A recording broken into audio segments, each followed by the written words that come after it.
Okay. Good afternoon, everyone. So this week we're going to move on to focus on hypothesis testing and decision theory. But before we do that, let's have 2 minutes to recap what we saw last week. So we introduced this fundamentals of probability. So this idea of a probability triple with a sample space, the sigma algebra, and the probability measure. And we talked about some properties of these three components. And we looked at Kolmogorov's axioms of probability, which set out the constraints of assignments of probabilities must satisfy. And then we looked at frequentist and Bayesian approaches to assigning probabilities. So all of this, which led to thinking about this concept of conditional probability. So the probability of event B happening given that event A happens, which leads nicely to this Bayes theorem, which is so central to all of machine learning. So this theorem. Okay.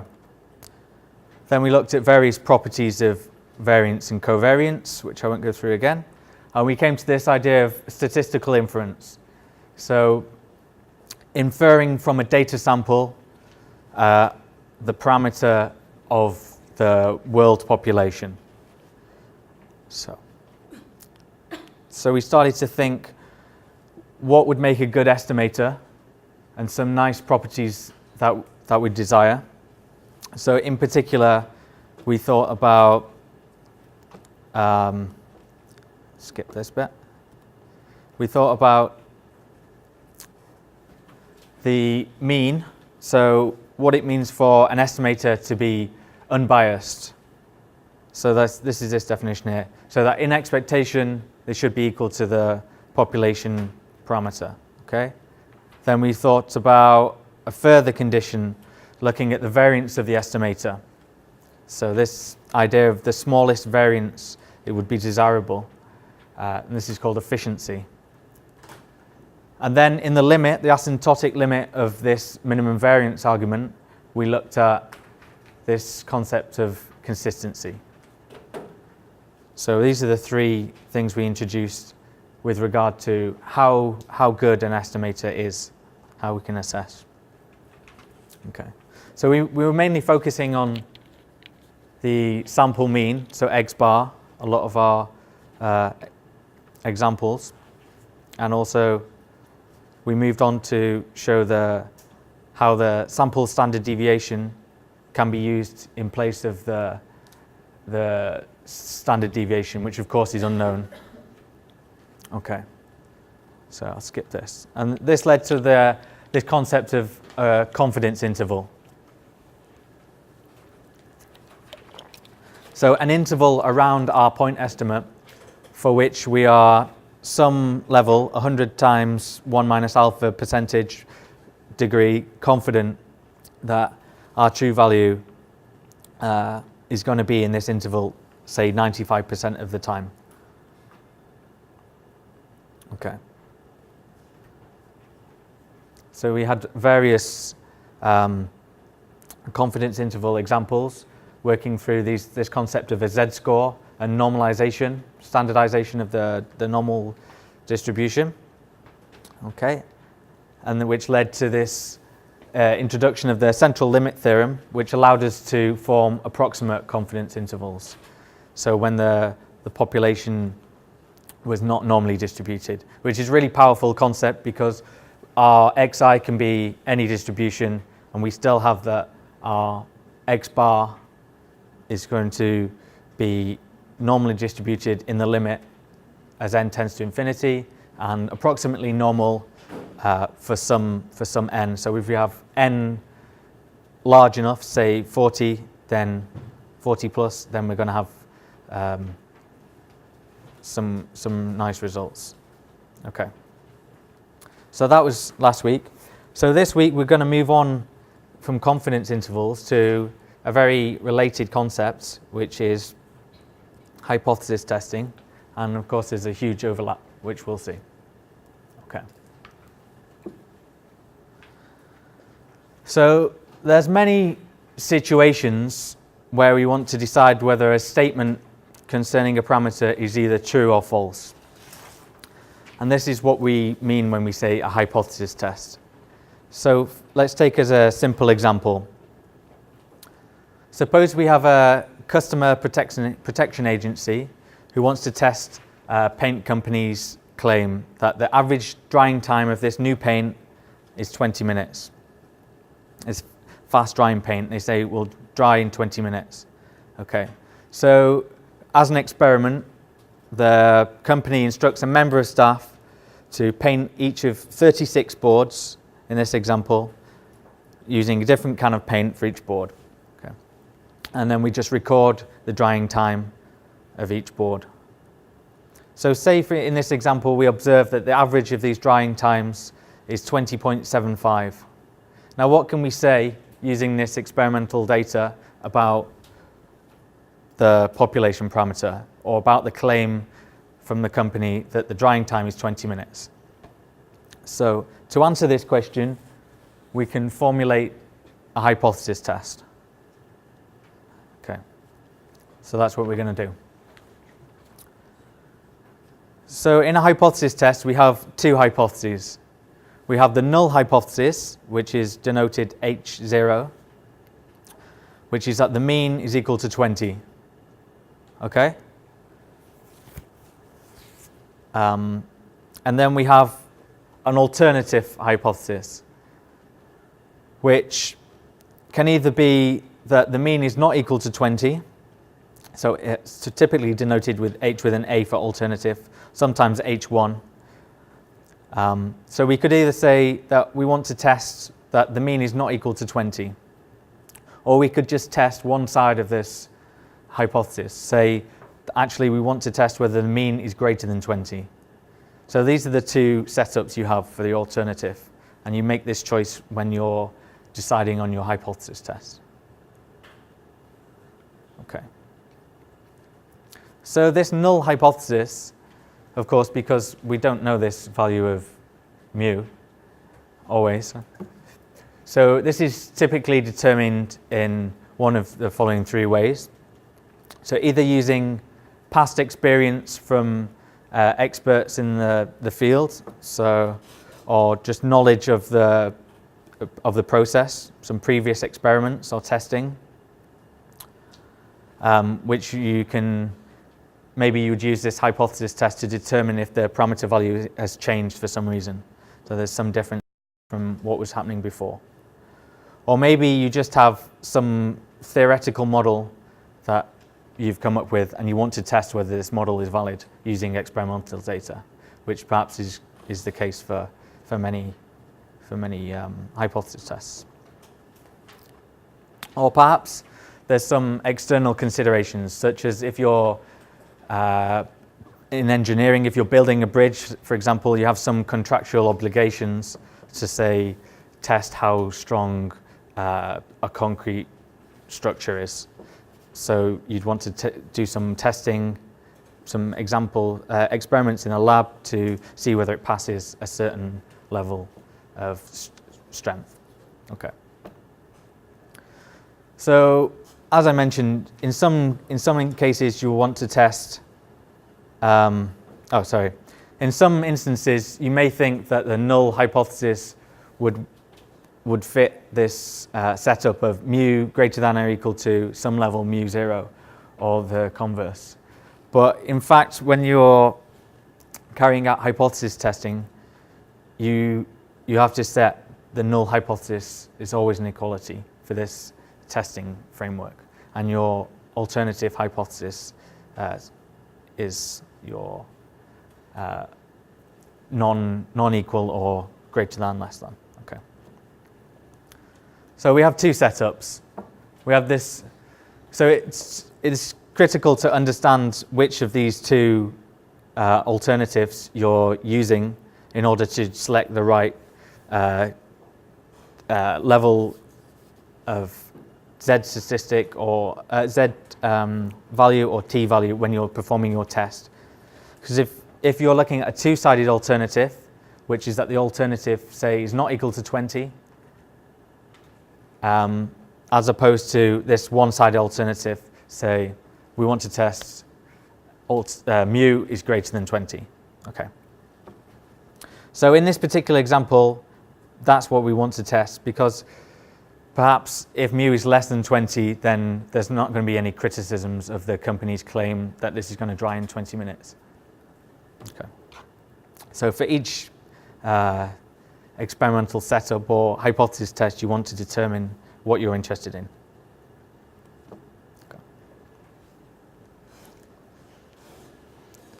So, of course, our random sample is the only information that we have available to us. So this hypothesis test is in some way random.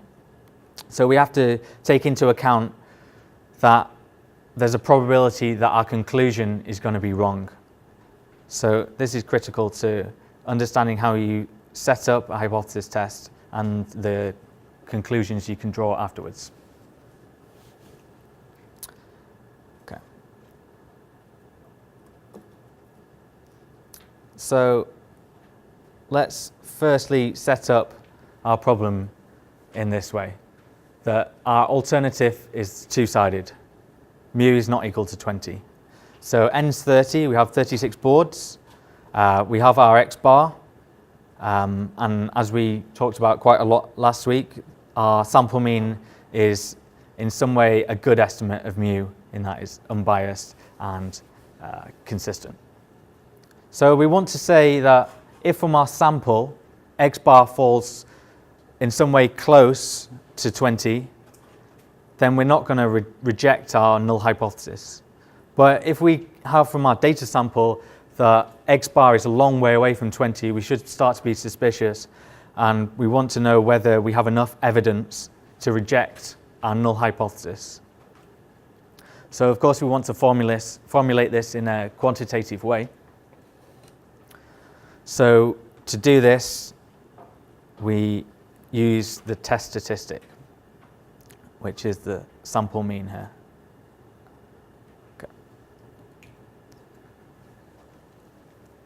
Okay, to start with, we're going to just introduce some arbitrary criterion, which will change later to become more formal. But say we're going to reject this null hypothesis that mu is equal to 20 if our sample data, our sample mean is outside of this interval 19.33 to 20.67. So this is just arbitrarily chosen for the example here. So that's what we're saying we're going to do. So our critical region is here. So this is our criterion to decide reject or not reject. So of course, even if the true mean of the population is equal to 20, our sample data is only 36 samples. I mean, it's never going to be all of the population. It's never going to be an infinite sample. So you always have this problem. So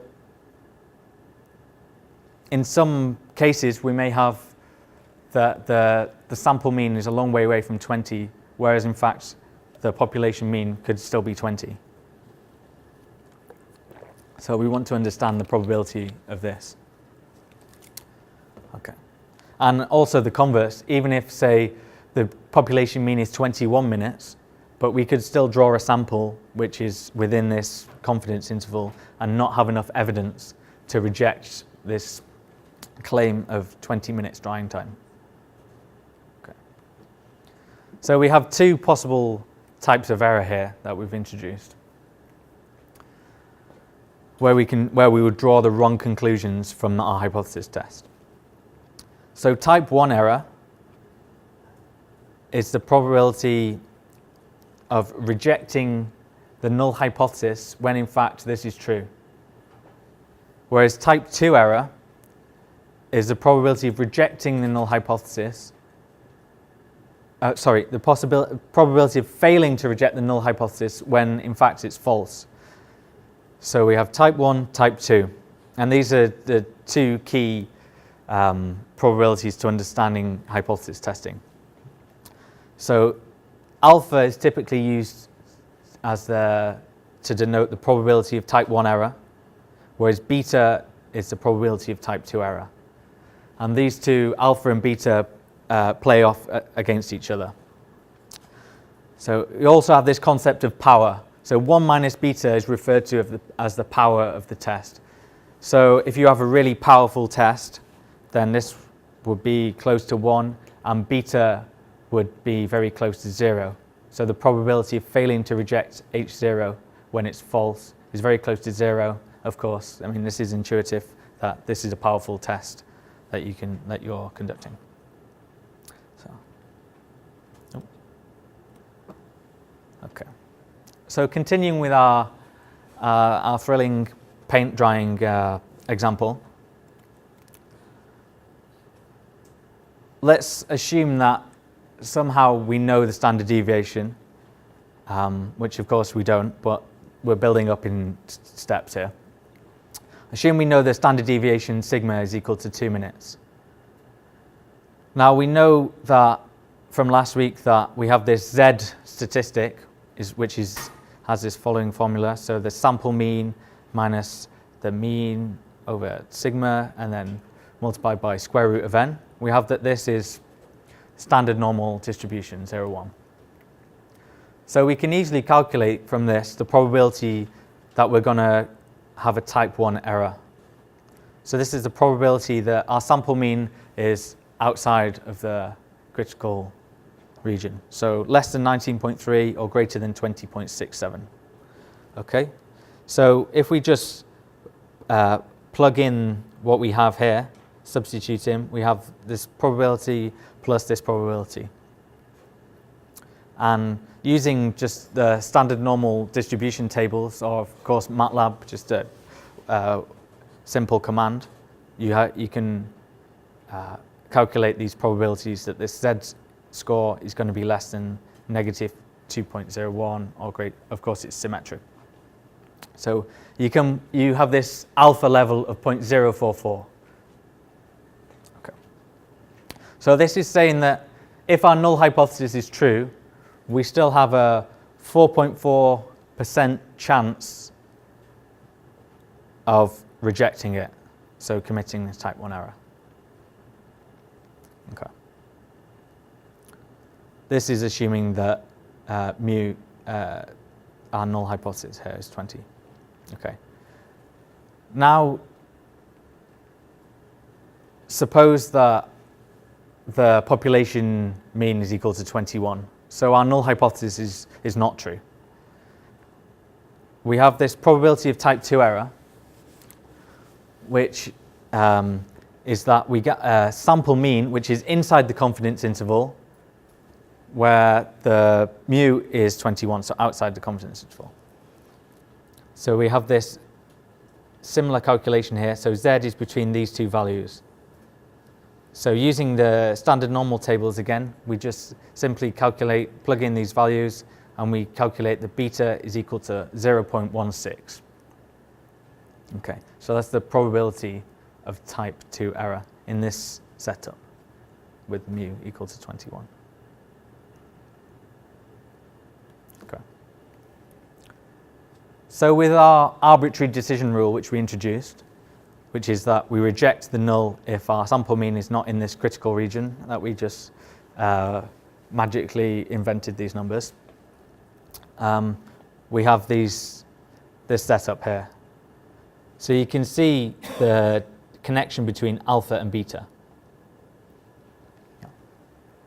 So here, because we're looking at a two-sided test, we have alpha over 2, so two tails of this distribution. And here you can see that our critical region is in between 19.33 and 20.67. So you can see how we have alpha over 2 here, alpha over 2, and then we have this second distribution here. If the mean is equal to 21, then we see our beta is 0.16. So that we see that as mu approaches the hypothesized value of 20, So if the population parameter is moved towards 20, then you see that beta rapidly increases with this sample. Okay.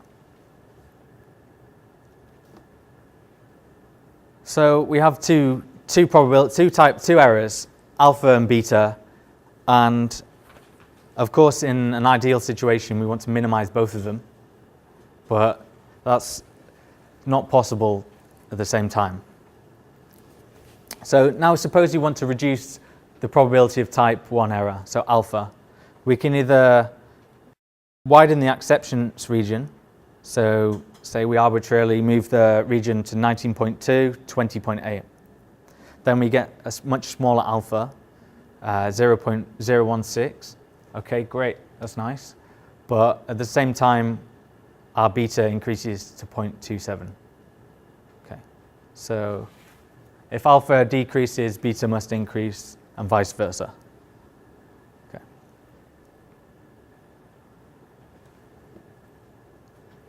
Yep. Okay, and this is the plot for this new critical region. We see that alpha is a lot smaller, but now beta is a lot bigger.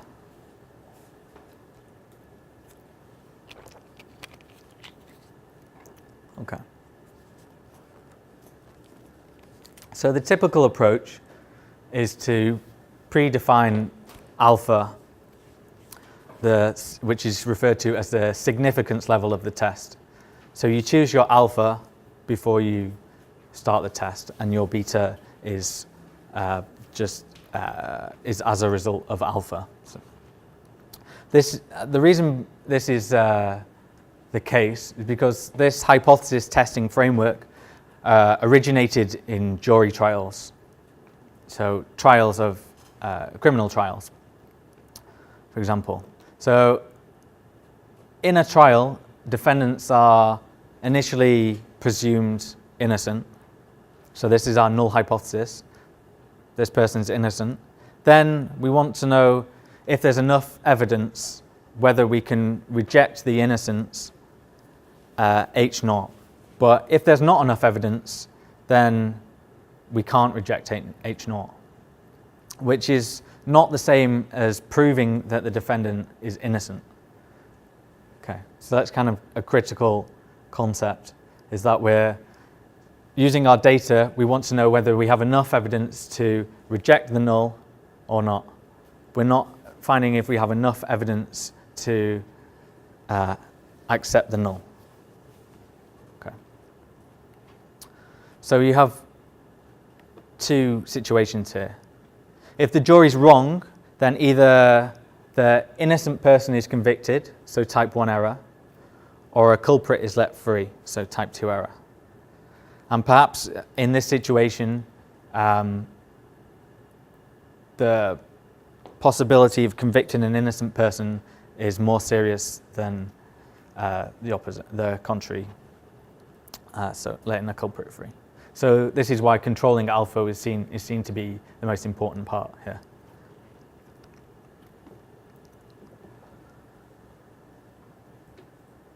Okay. So usually we predefine the significance level alpha. So say we use 10%, 5%, 1%. So we pick this level, and the decision rule is fixed as a result of this level alpha. So here let's assume that the population is normal and that somehow we know the standard deviation sigma, which we don't, but we'll deal with that later. So at our significance level alpha percent, we want to find two constants, a lower limit L and an upper limit U, such that alpha is our probability that x bar, the sample mean, is not in this interval. Okay. So this, if we expand this, we have the probability that our z statistic is not in this interval here. This is just substituting in our expression for z from before. So we have this expression for our lower limit and our upper limit, and therefore our decision rule is that we reject our null hypothesis if our sample mean is outside of this expression here for our lower and upper. Okay.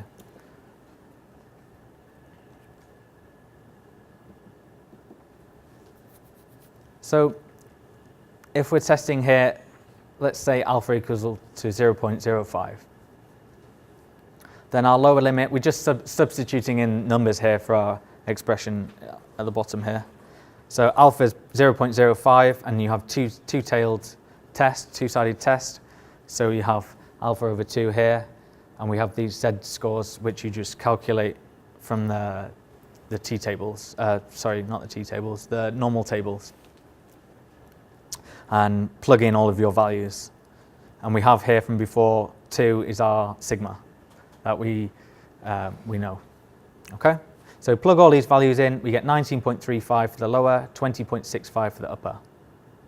Now, our data samples had a sample mean of 20.75. So this is outside of this critical region. So we can reject the null hypothesis at a 5% significance level. So we can contradict the manufacturer with a greater than or equal to 95% chance of us being right. Okay, so now say we want to be a bit more confident in our criticism of the manufacturer. Say we use a significance level alpha equal to 1%. So same procedure, just plug in these values of alpha equals 0.01. Do all the number crunching, and you get this critical region here. So now we see that our sample mean is within the critical region. So we can't reject H0 at 1% significance. So we can't say anything about the manufacturer's claim. We don't have enough evidence at 1% significance to say that the drying time is not 20 minutes. Okay.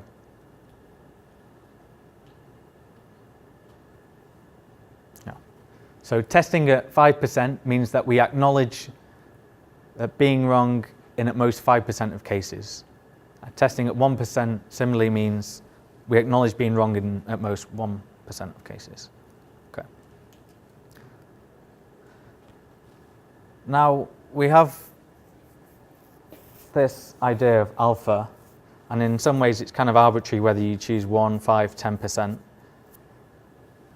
So it'd be nice to know we can say something more concrete. So this is why we introduced this concept of a p-value, which is defined as the smallest level of significance that would lead to a rejection of our null hypothesis. So it's the probability that the test statistic will take on a value which is at least as extreme as what we observe from our data when in fact H0 is true. Okay, yeah, well, extreme is in the direction of the alternative. So two-sided was extreme in both directions. So in this way, we have a measure of the credibility of our null hypothesis. So our p-value is interpreted as the chance that we're wrong if we reject H0. Okay. Okay, so let's explore this a bit further. We have our p here is equal to the probability that our sample mean is not in this critical region of mu 0 plus or minus this absolute distance away from the sample mean, okay, which is equal to 1 minus this probability that x bar is inside this critical region, of course. So if we define our z-score similarly to we have been doing all along, then we know that we can substitute in our z into this expression. So we have our p-value is equal to 1 minus this probability that this expression here, which is, we just do some substitution into the expression, is a member of this interval, so plus minus. Okay? Which is the same here. So here we have that it's equals to, because we have a symmetric normal distribution, we have that this is equal to twice this 1 minus the, so this is the CDF function of the normal distribution, so the cumulative distribution function at a level of z0. Okay, so this is our p-value. This is how we calculate it. So we just have to calculate Z0, plug it into the CDF, and we have it. So if we do that with our example, we have here, we do some simple calculations. We have Z0 equal to 2.25. Plug that straight into our expression and look up the CDF value for standard normal of 2.25. Z0 equal to 2.25. Calculate this. So we have that P is equal to 0.024. Okay. So we knew that it was between 0.01 and 0.05. So now we've quantified where exactly it is between that level, which is nice because now we can say that if we rejected H0, we'd be wrong with a 2.4% chance.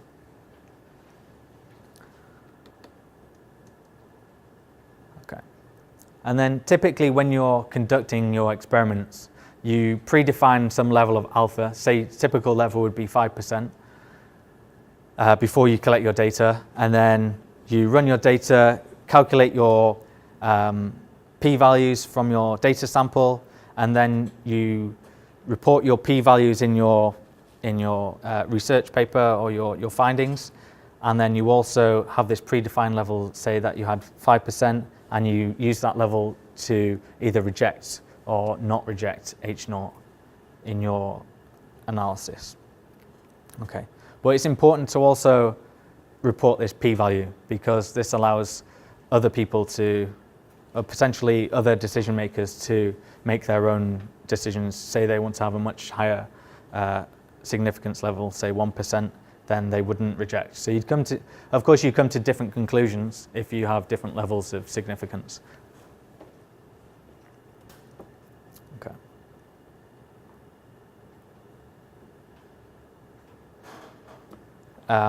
Yeah, so that was the two-sided significance test. Now if we consider, in a similar vein, the one-sided significance test. So now we're only seeking evidence against the null in one direction. So here we could say that we're testing that mu is greater than mu null, and we'd reject if x bar is much greater. And similarly, if we want to test the lower tail. Okay. All of the procedure is the same. The critical region being defined by the alpha level. Whereas we just have here, this decision rule, we have this Z score, we use 1 minus alpha is minus alpha over 2 because you're just testing one tail. So you want 5% in one of the tails rather than 2.5%, 2.5%. Okay, so that, of course, you have to be careful of that when you're testing and you set up your hypothesis test, which level of alpha you feed in. Okay. So all of this is very similar to what we saw before. So we just have 1 minus the phi, which is the CDF of the normal, Z0. Okay. So in our example, if we plug all this in with all of our numbers, we get an upper limit of 20.548 at 5%. So we can reject H0 at 5%. And of course, we get this p-value is equal to 0.012, which is half of our two-sided p-value, which of course you'd expect because the normal distribution is symmetrical. Okay.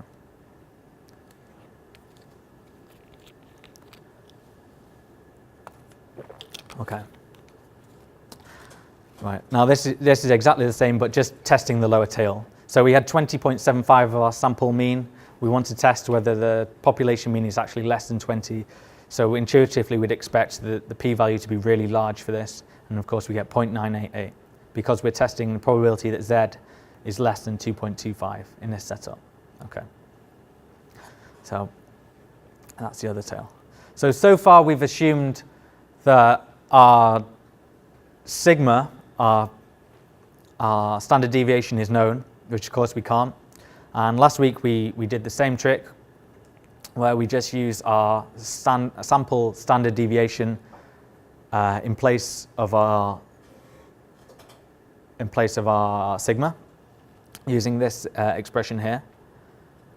And instead of a Z statistic, we come to what is usually denoted a T statistic.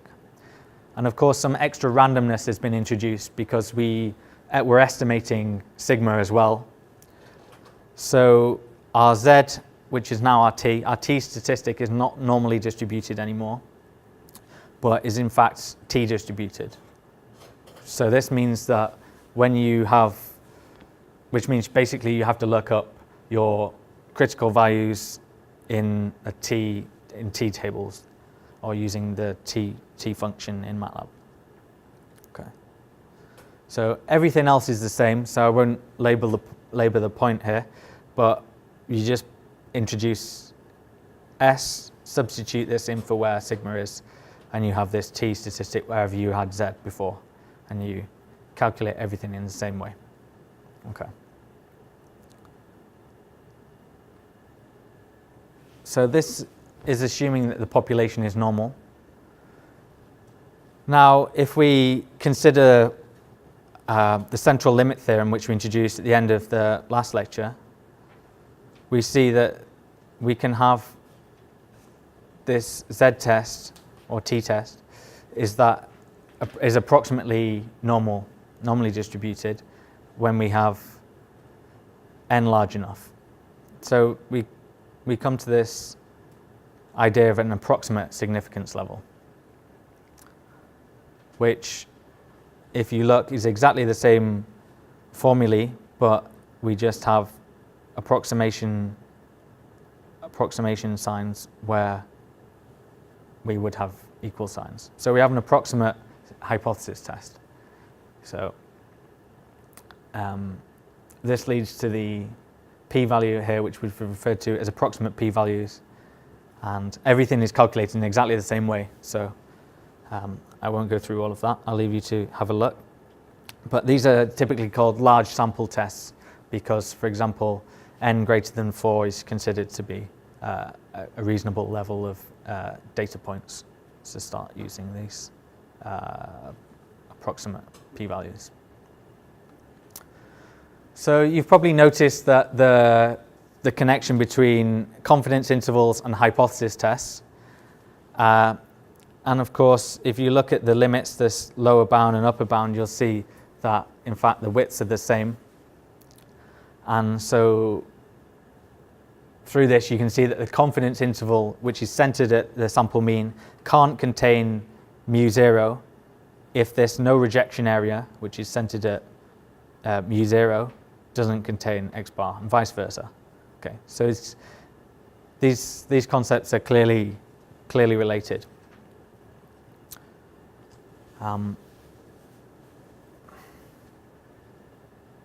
So confidence intervals give us this range of likely values for theta, whereas hypothesis tests allow us to display the risk levels, such as what are referred to as p-values, associated with taking a specific decision.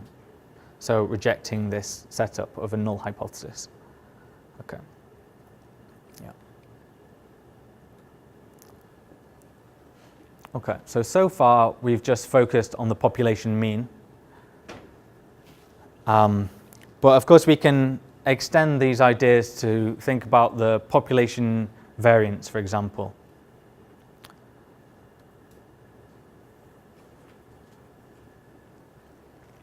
So here we show that the sample variance given by this expression here is a natural estimator for the population variance, sigma squared.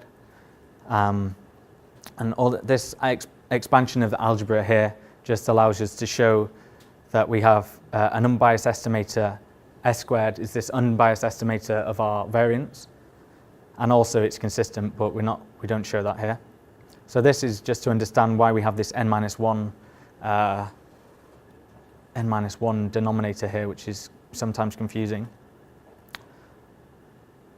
But we should be careful that in general, the expectation of x squared is not equal to the expectation of x all squared. So we can't say that the expectation of s is equal to sigma. So the sample standard deviation introduces a bias if we use it for sigma. Okay. Now, let's think about our variance, our sample variance. Of course, it can't be negative because it's a variance, it's a square. So we should suspect that since it's not negative, then it's probably not normally distributed. And in fact, the sample variance, there's not so much you can actually say about the sample variance. But in the case when the population is normal, the sampling distribution of s squared can be derived, and it turns out to be this distribution which is referred to as a chi-squared distribution.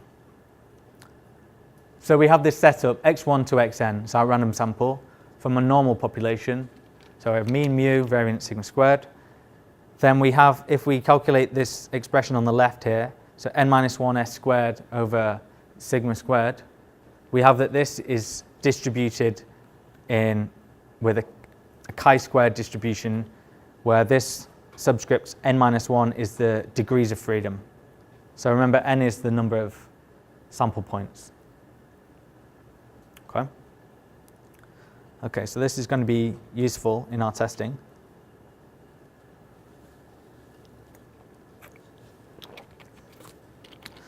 So say x follows this chi-squared distribution.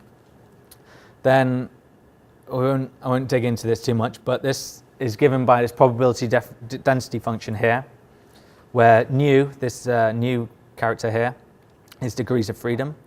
And then we have this gamma function, which is defined here, which for integers is actually just the n minus 1 factorial.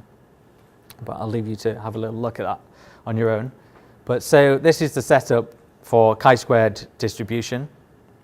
But in fact, there's actually no simple expression for the chi-squared CDF. So when we think about the chi-squared distribution, we thought before it's going to be different to a normal. And if we look at different degrees of freedom, so different number of data points, so n minus 1 is the degrees of freedom.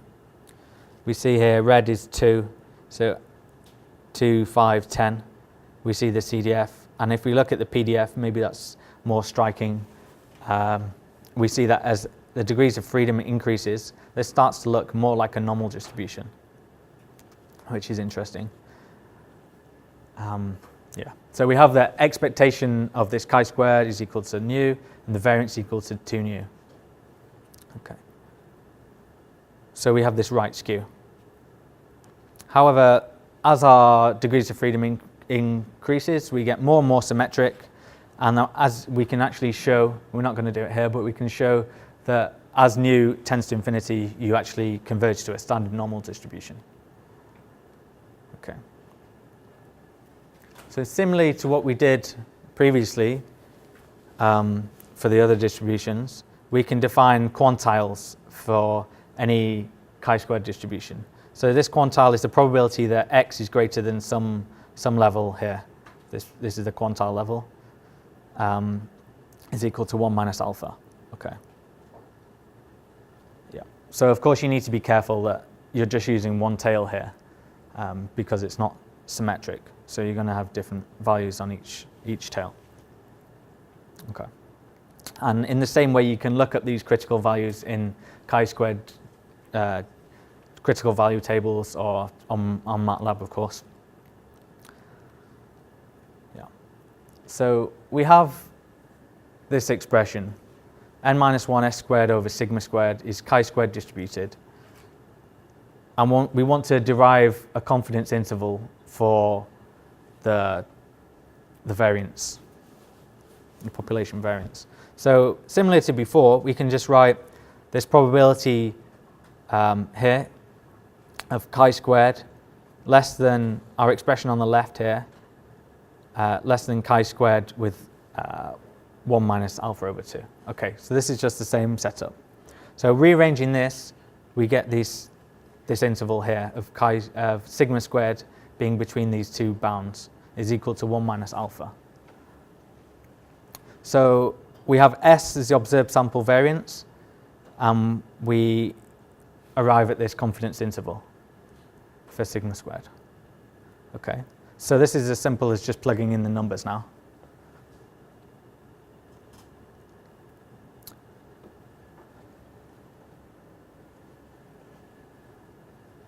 Okay, so to test S squared, so our null hypothesis here, for example, in this two-sided test, we say we want to test whether sigma squared is equal to some value that we decide, sigma 0 squared. We have an alternative two-sided test, and we want to use our data to test in some way, S squared too far away, or is it close enough that we can't reject? So this is all the same framework as we looked at for X bar. Okay, so we have this calculate the lower bound and the upper bound, and we end up with this decision rule that we reject the null hypothesis if our S squared, our sample's variance, is not in this interval where we just plug everything in. It's straightforward as that. And we can have our hypothesis test decision. Okay. So that's hypothesis testing, and we've looked at sample mean and sample variance and how to set up whether you have a one-sided or two-sided test. And for other parameters of interest, for the population parameters, it all follows the same kind of setup. Okay. So in the third set of lecture notes, we start to look at some decision theory. So firstly, we'll introduce some commonly used statistical models, which are used to model data. And a very well-known family of distributions is called the exponential family. So this is any distribution, whether discrete or continuous, or mixed type, in fact, that can be represented in this form. So this form is kind of not so nice to look at, I don't think, but this is the general form of an exponential family distribution. We have this PDF, so the function of our data yi, given our parameter vector theta, can be expressed in this exponential form, where we have these four known functions, d, e, g, h,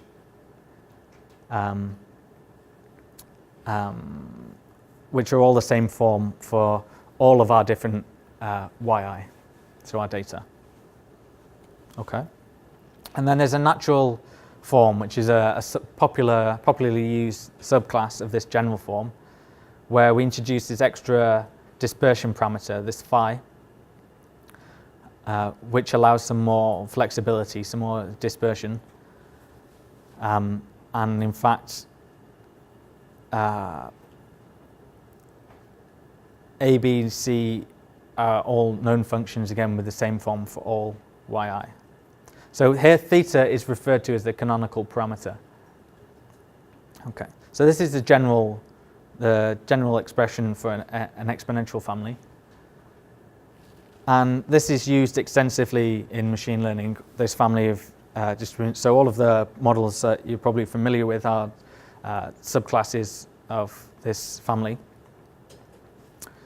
And there's a nice paper by Clark and Thayer, which is a primer on the exponential family of distributions, which is from a few years ago now, but it's a good paper if you want to look at some of the details of how all of this, all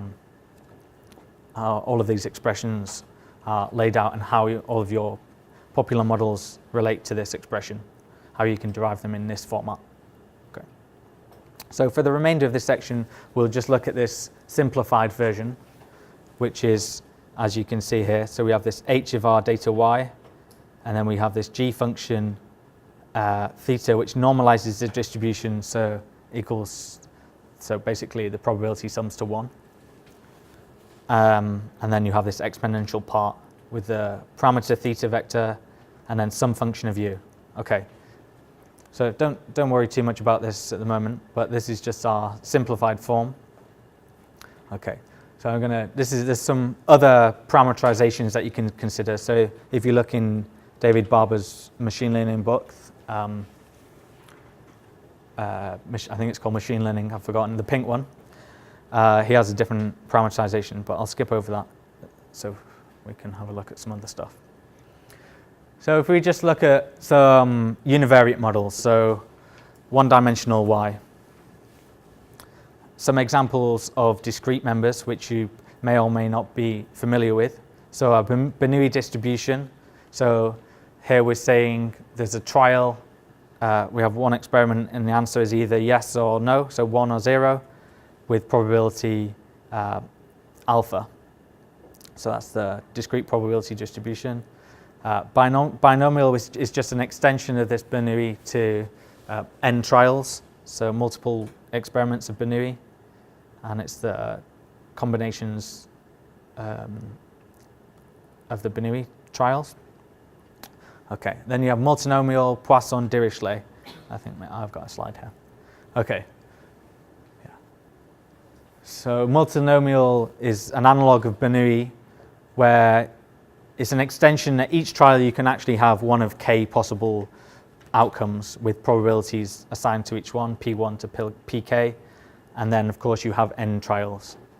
Okay. So in different situations and experimental setups, different models will be appropriate. Say for example, a Poisson model captures the probability of the number of events occurring in a fixed period of time.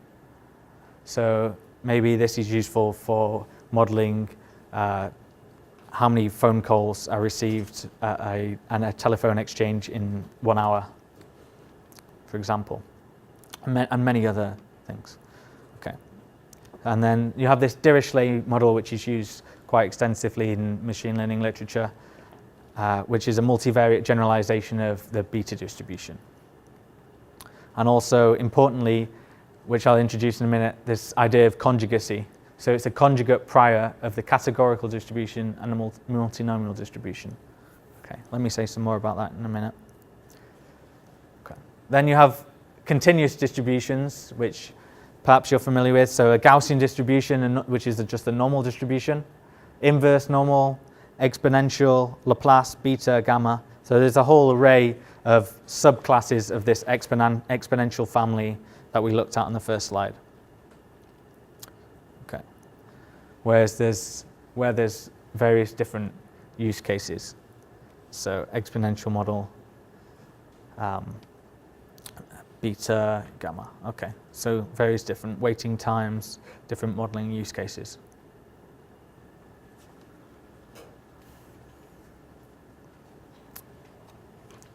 Okay. So now suppose that our probability model is viewed as a function of our parameter theta. This is known as the likelihood. So this L of theta given our data. This is the likelihood of seeing the data given this parameter vector theta is equal to what we set out. Then this is not a probability distribution, but this is typically used to estimate our model. So we use our likelihood in maximum likelihood estimation, where we maximize this function, our likelihood of seeing the data under our theta parameter. We maximize that over any possible theta vector. Okay, so this is maximum likelihood. So that's the. And then there's another paradigm, which is Bayesian modeling, Bayesian methods, where you introduce this concept of a prior distribution. Okay, that'll come in 2 slides. So firstly, how to find this maximum likelihood vector theta. So similarly to in one dimension, where you just want to find the turning point, so when the gradient is equal to 0, here you just take this nabla of this theta vector and set that equal to 0, do some algebra, and you end up with this expression that negative nabla g of theta is equal to the expectation of u of y, this is just all in the general exponential family setup. So this is not specific to any of the distributions. Okay, so here you just substitute in the respective u and g from the expression before. Okay, so that's maximum likelihood estimation. Now, if we refer back to our Bayes theorem expression that we introduced, we want to start to think about how we can decide our parameter values of our model using this Bayesian perspective. So here, what we mean by this is that theta is in fact treated as a random vector, and we adopt a probability distribution of theta which is not related to the data. So that's why it's called a priori, a prior distribution. So the idea is that before you look at your data, you come up with this prior distribution for theta. And then you look at your data and you combine the two and have a posterior distribution of theta, which you then use to estimate your theta vector. Okay. So this, let's just see the notation here. The prior distribution P of theta is P of theta given this nu. So nu here is what's known as hyperparameters, which are separate from the model theta parameters. So that's important to remember. So as I said, this posterior distribution is what's used to actually make inferences about theta, to estimate what theta is. So you have this probability of theta given our data is equal to this expression here, just by the rules of conditional probability. And if you expand the bottom out here, you can see that this is just integral, so a sum over the probabilities of y and theta over all of the values of possible values of theta. So what we end up with here is that our posterior distribution is equal to this likelihood part, this f, multiplied by our prior p of theta, and then all normalized by this value on the bottom. Okay.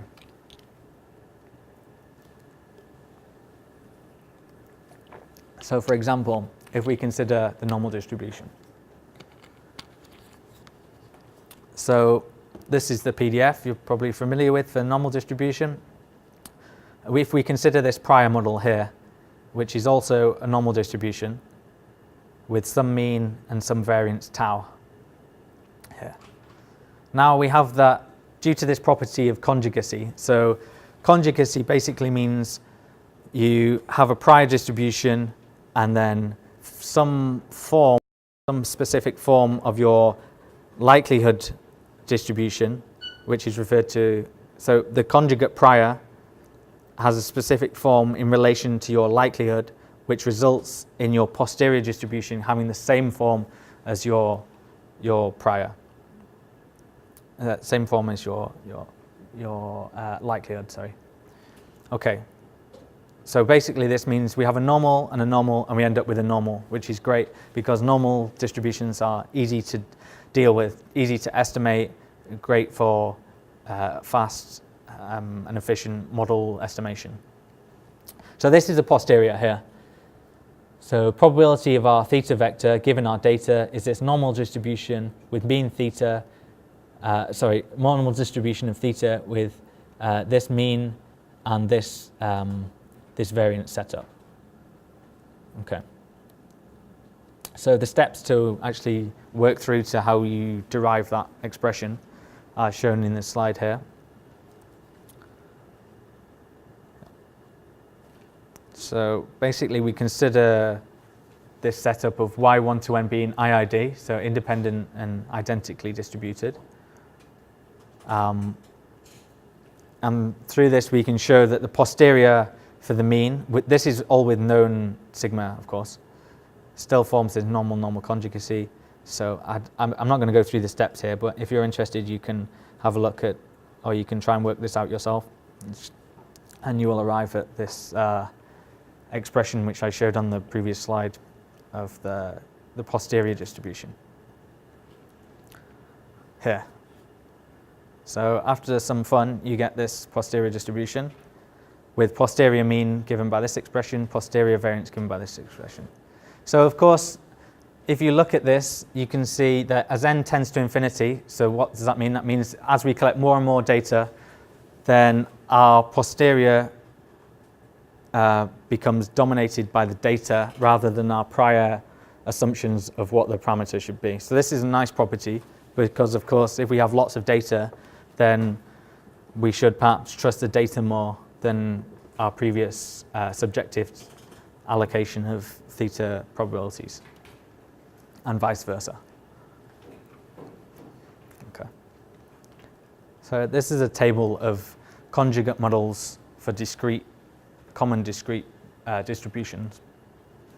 Yeah. So if we had a Bernoulli likelihood, then we pair with a beta prior, then we end up with this this beta posterior. Okay. Similarly for binomial beta, we use this beta distribution, we get a beta posterior.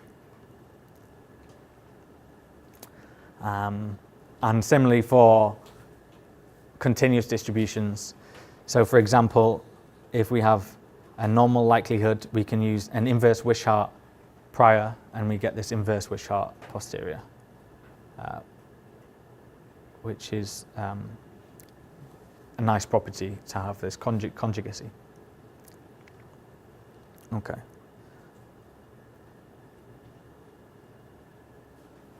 So the reason why we'd want to have this property, I alluded to it before, but it's that if we have some closed form expression for the posterior, then we're going to get some nice analytical equations, this closed form property, that we can just estimate rapidly, rather than if we have to numerically estimate some posterior, then it takes a lot longer. Of course, in many cases this is the case, but if you can have a setup where it's closed form, then you're winning on the estimation front, on the computational efficiencies front. Okay, and yeah, if you want to calculate, say, some expectations or some marginal relationships between your model, then this is going to be a nice property. Okay. So we're thinking about estimation, and here in particular Bayesian point estimation. So after we specified this setup of a prior, and we have our likelihood, we have our posterior distribution, we need to estimate the models and then perform some model selection. So this can typically be done by various ways. So a popular way would be to use minimum mean square error, which is this expression here. So you're performing an integral over the theta parameter with this posterior. Or yeah, maximum a posteriori estimator with this notation. It's just the argmax, so the maximum over this maximum argument for theta over this posterior, or this evidence mi. So this is just introducing the model I. So over several different candidate models m, you can calculate this integral. Okay. So in classical model selection, you have a comparison of predictions made by alternative scientific explanations. So this is what we looked at. We had this null hypothesis H0, alternative hypothesis HA. So two different alternatives. And you find this test statistic, compute the significance p-value, and either reject or don't reject. And now this has a long history in statistical literature and all of scientific literature. But there's limitations to this approach, and that is that you can only be applied in a straightforwardly, so two hypotheses, so like we said, 0 or A. But in recent times, and going back quite a few decades now, there's many applications which we actually want to have non-nested models. So we want to, for example, choose between one model which is quadratic and another which is exponential model, and these aren't nested. So this wouldn't fit into the classical hypothesis testing framework. So we want to deal with this in some way. Okay. Yeah. And yeah, furthermore, you have this p-value idea, which just says that you can or can't reject H0. It doesn't suggest that two models are equivalent models. Okay. So we want to deal with that. So from the frequentist model selection area framework, we move to this Bayesian model selection perspective, which goes back to Jeffries, and the idea here is to deal with all of these problems. So basically, given the data, we can apply Bayes theorems, compute the posterior distribution, and decide whether the first hypothesis is correct. Okay. But here we have no limit. We don't just limit ourselves to one alternative. We have no limit on these hypotheses, and we don't have this nesting problem. So here, if we just switch our notation of hypothesis from 0 to A to our models that we consider MI, so say we have lowercase m models which we're considering, then we can build up this Bayesian model selection framework. So to start with, let's just assume we have two models, M1, M2. We have observed data Y, and we have these parameter vectors, θ1 and θ2, respectively, for our models. So we have the prior densities P of θi for the two models. You can simply calculate the marginal distribution of Y by just integrating out this parameter vector, okay? And now we can apply Bayes' theorem to calculate the posterior distribution. So if you plug all this together, then this basically all falls into this summary of a Bayes factor.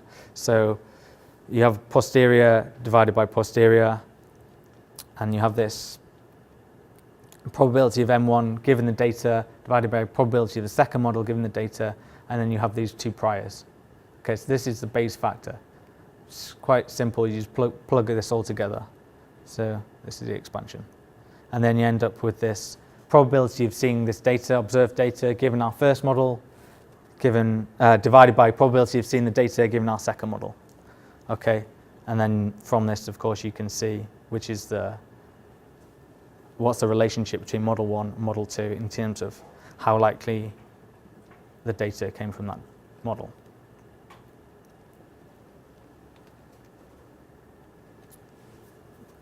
Okay, so now in an example, if we assume that the prior is the same for both models, then you can look at the posterior odds of M1, which is just a simplification of the Bayes factor. Okay. So if we, this is just a side example to say that if two models have the same parameterization, so parameter vectors is the same, then this is clear that this Bayes factor just results in the likelihood ratio between the two models. Okay.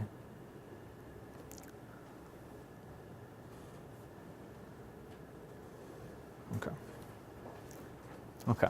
So that's the Bayesian estimation framework and how you can formulate some kind of model selection using the data and various different models in a way that incorporates some subjective prior knowledge in combination with the data to result in this posterior distribution to decide between which of your models is most likely, which one to use. Now, if we move on to some decision theory. Okay, so we'll look at some framework and then introduce some loss functions, and then maybe if we have time, we'll look at the Bayesian approaches. Okay. So fundamental elements that make up decision theory. So you're a decision maker and there's some states of nature. So S is the state space. So for example, a single unknown numerical value, a parameter, or an ordered set of numerical parameters, so a vector, S. Then you have your observation model, which you base your decisions on your observations, and your observations are dependent on the state of nature, S. So probabilistically, you express this by assuming that your observations are some sample X, this random variable X, and it takes values on some space, X. So you have this probability density function or mass function if it's discrete. And this is conditional on the state of nature, so S. So we have this density function, f of x, given our states. Okay. So in different communities, you'll see this referred to as different things. So in pattern recognition, for example, this is called class conditional probability function, whereas maybe in image processing, it's called observation model, and maybe in the stats department, it'd just be called the parametric statistical model or likelihood function. So it depends what kind of papers you're reading. But this is all the same idea. And now you have decision rules. So the whole framework of decision theory, you want to make a decision based on your data. Okay, you have some set A of actions which you can make. Okay. And typically, yeah, D is a set of allowed decision rules. Okay. Now, we want to understand the consequences of our decisions, and we want to quantify this. So we formally express this via some loss function.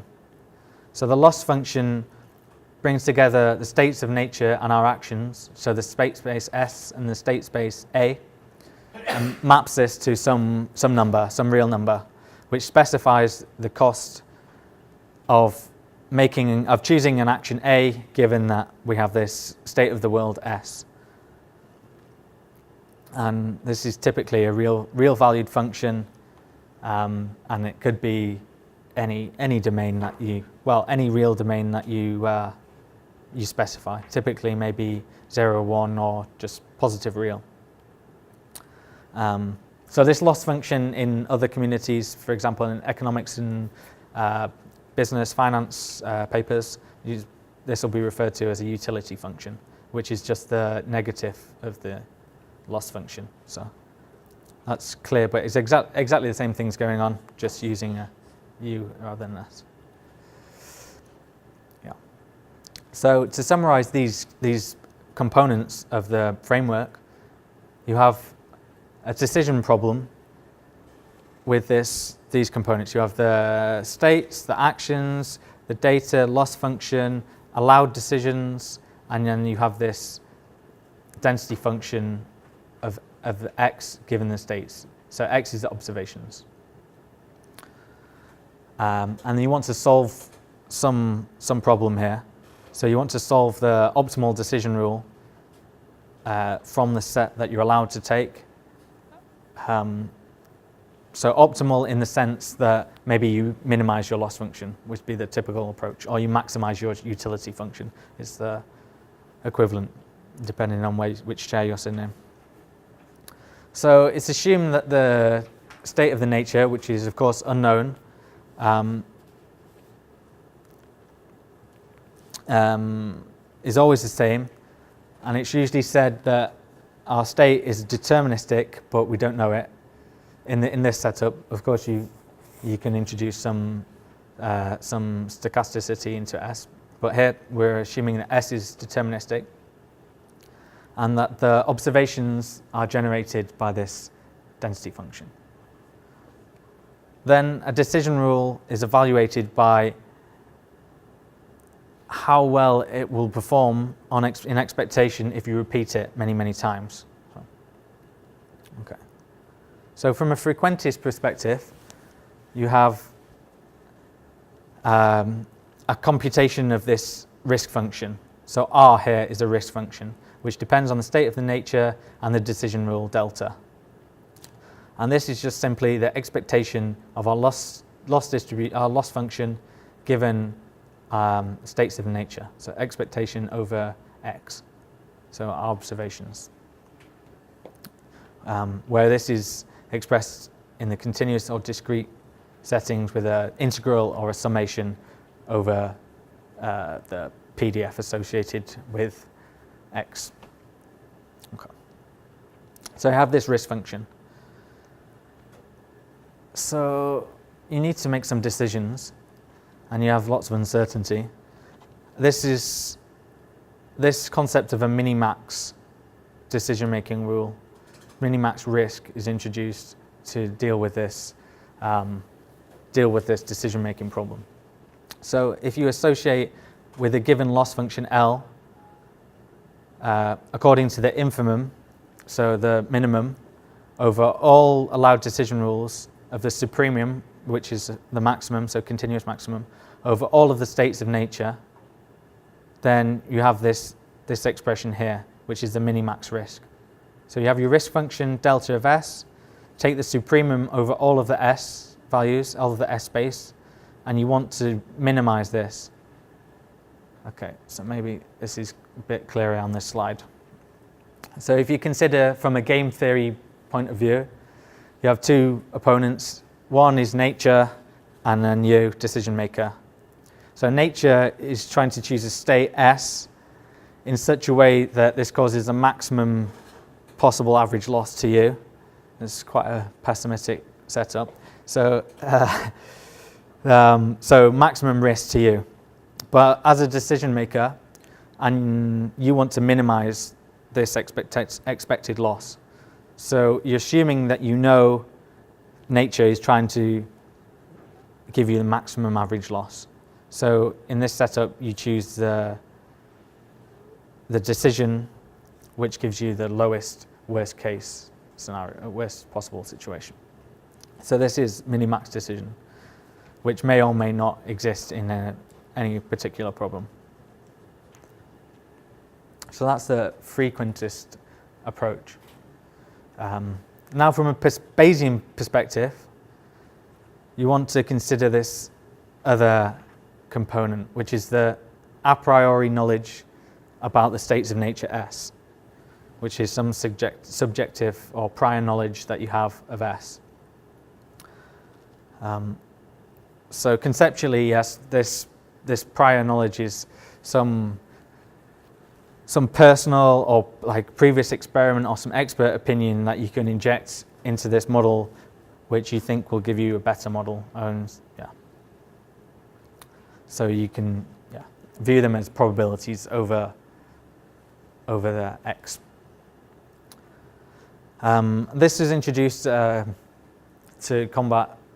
overcome these problems with the frequentist approach, which is, for example, suppose that the unknown state of nature, you have to take a decision.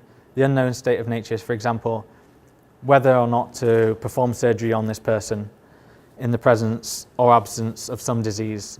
So clearly the person either has the disease or doesn't have the disease. So there's no frequentist perspective of the probability there, because you can't just repeat these outcomes. So the Bayesian perspective allows you to have a subjective probability, say 75% chance that the patient has the disease. Okay. So then you express this as a probability.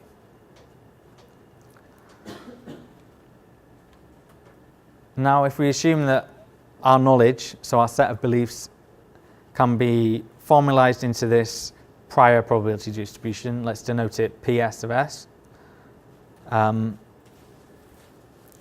which stresses that we're not thinking about the data here, we're just thinking about prior knowledge available to the decision maker before he sees the data.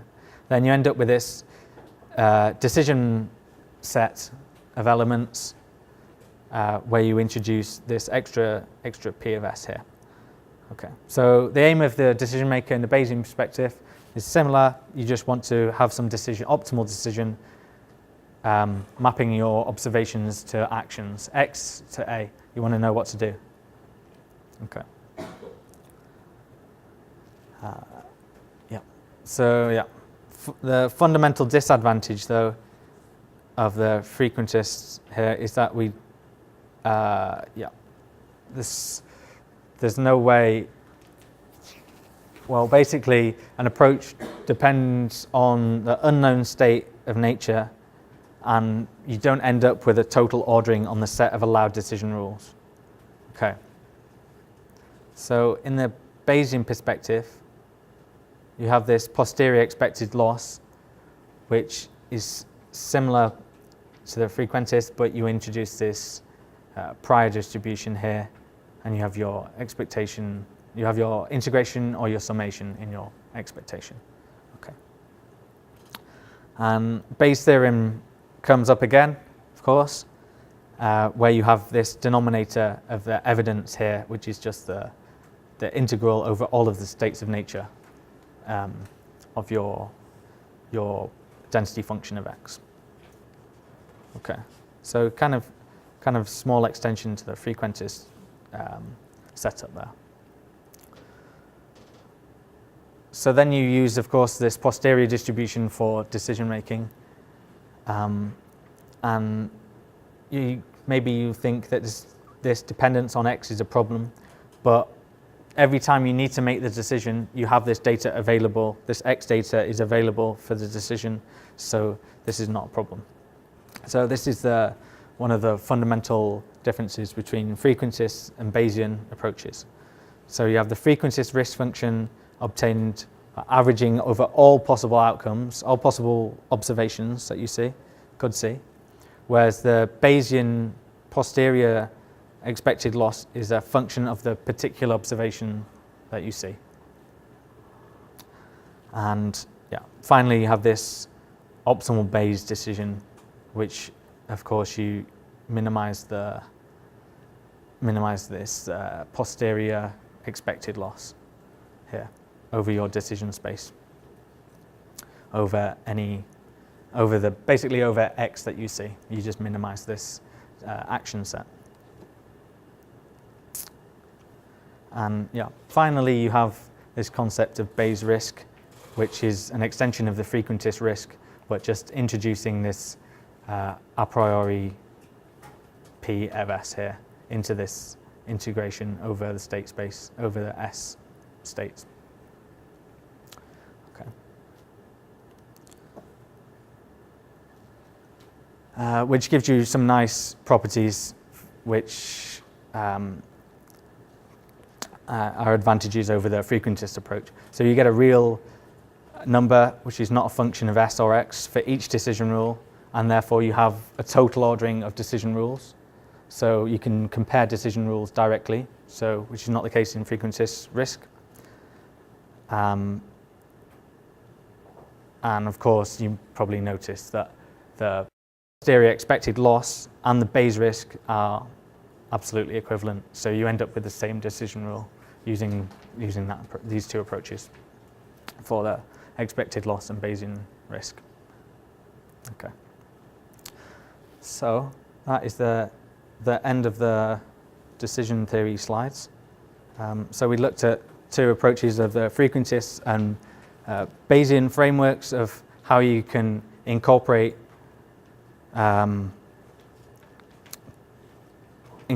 data into making decisions given your set of available actions and some states of nature modeling, basically.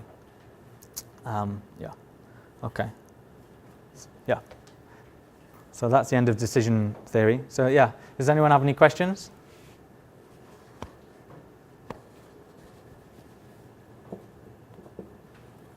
No? Excellent. Okay, thank you very much.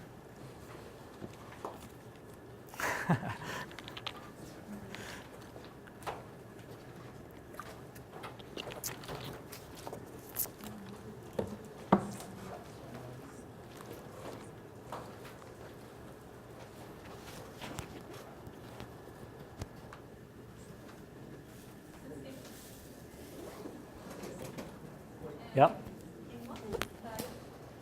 So, sorry? Models.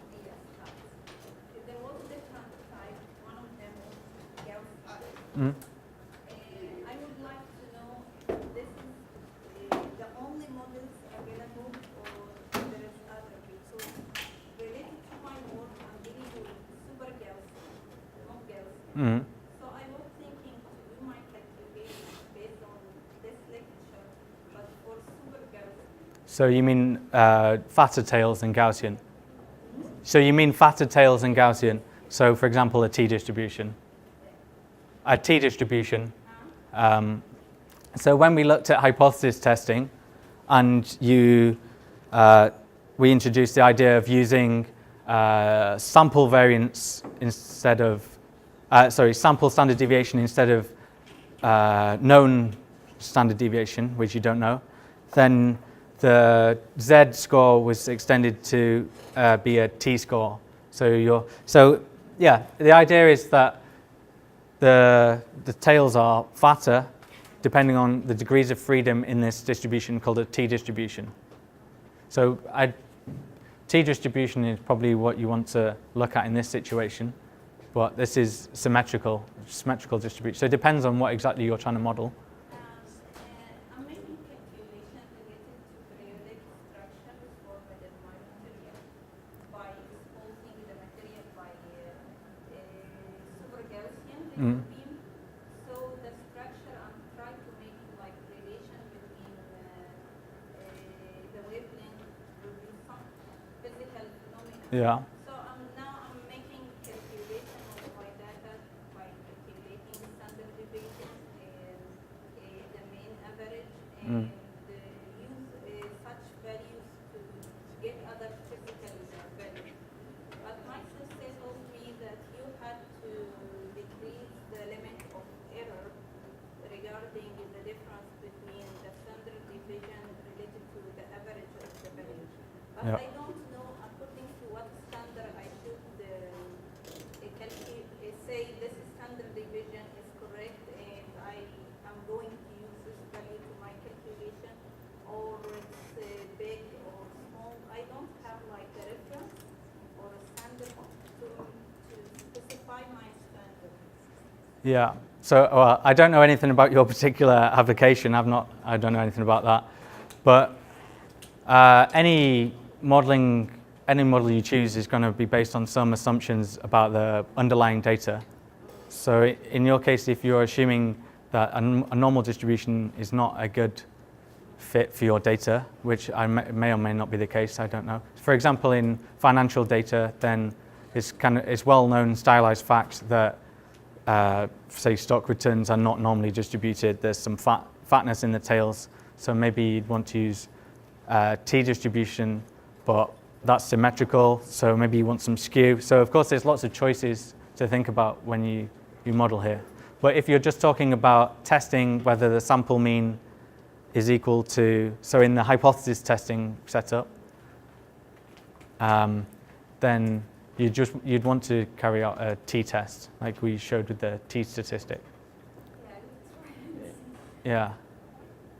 But it depends on what exactly you're trying to do in your problem. Okay. May or may not be helpful.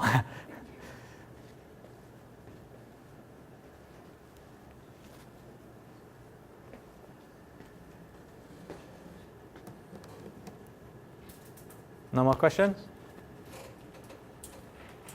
Okay. Thank you very much.